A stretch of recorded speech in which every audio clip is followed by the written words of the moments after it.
The largest tool company failed at making tools in America. This is a story of how Craftsman Tools failed to make a ratchet and socket set in the United States. Stanley bought Craftsman in 2017 from Sears for $900 million. They quickly began a push to manufacture products in the USA. For many of us, made in America means something. It's not only a point of pride, but also comes with the expectation of quality. The process of making mechanics tools is partially automated, but still relies heavily on manual labor of workers. A factory in Fort Worth, Texas was intended to manufacture wrenches, ratchets, and sockets.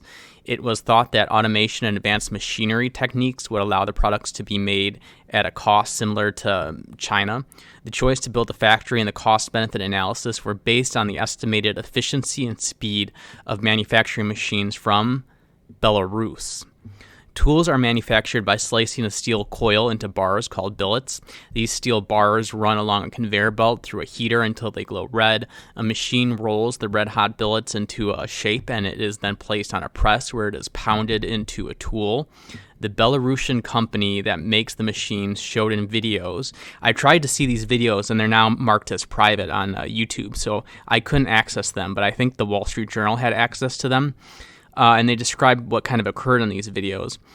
It shows that there was hardly any waste from the process of making tools with these machines, and it was thought that this high degree of automation and advanced machinery would reduce material costs due to waste. Well, they get the machines, and the machines have to be adjusted regularly, which could sometimes take weeks. The tools the machines produced were misshapen by the press, so they were incorrect. To resolve the issue, the machines would have to be run at half capacity. So half the capacity of these machines is gone. So that immediately makes everything less profitable. Millions of dollars were spent trying to make the machines work. In addition to issues with the machines, older workers with vast knowledge of tool making kept retiring. The company president of Global Tools and Storage at Stanley left when the factory was announced, and four different executives came after him. The factory managed to produce sockets, but it did not have the ratchets and wrenches to fulfill the customer orders. So the customer, they're going to file a PO, and there's going to be multiple lines on this PO, and so Stanley is able to deliver the sockets, but not the whole entirety of the PO. The customers want the entire purchase order, not just line items on it, not just like the sockets. So the customers are canceling these orders. Many tools are made manually by workers who use tongs to adjust hot pieces of metal on a press that smashes them into shapes. And if you've never seen this, it's very cool. You know, they put the metal piece onto the machine, and it just slams it down into a shape. It's very loud. It's very cool. It's a little bit scary. I can't imagine being one of those workers. So it's easy to undervalue the judgment and experience of a worker with decades of experience in what is seemingly a fairly simple task. So what seems very simple to us when we watch a worker doing something like manipulating something, it actually can be extremely computationally complex to try and replicate like the movements of a worker with a piece of metal when you're trying to get robots to do that.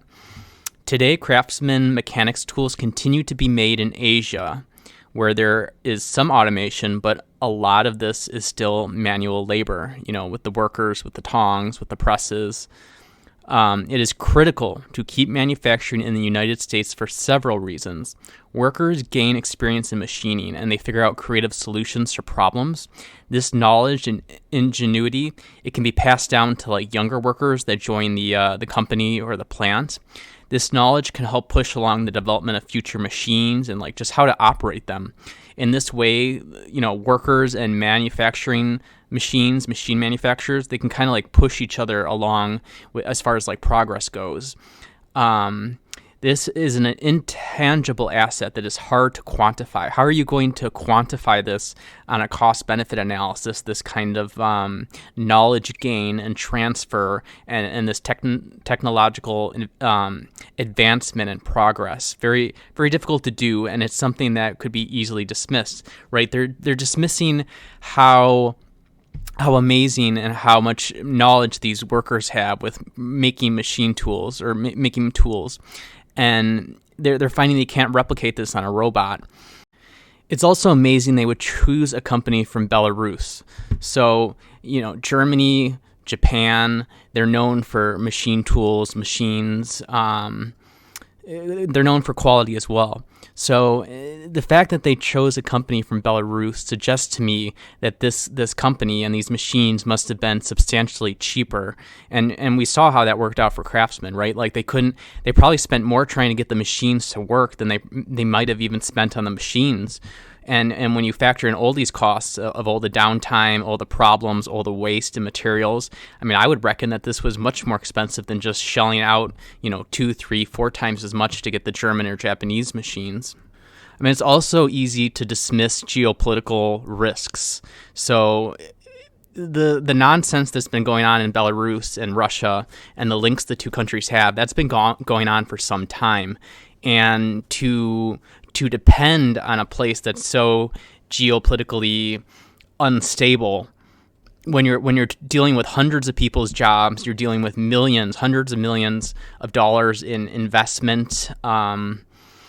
It's very short-sighted. I mean, there's just like a number of issues that come up in this whole case analysis in this article from the Wall Street Journal, and it's just it's unbelievable the shortcuts people were taking and the decisions and how dismissive they were of just common sense.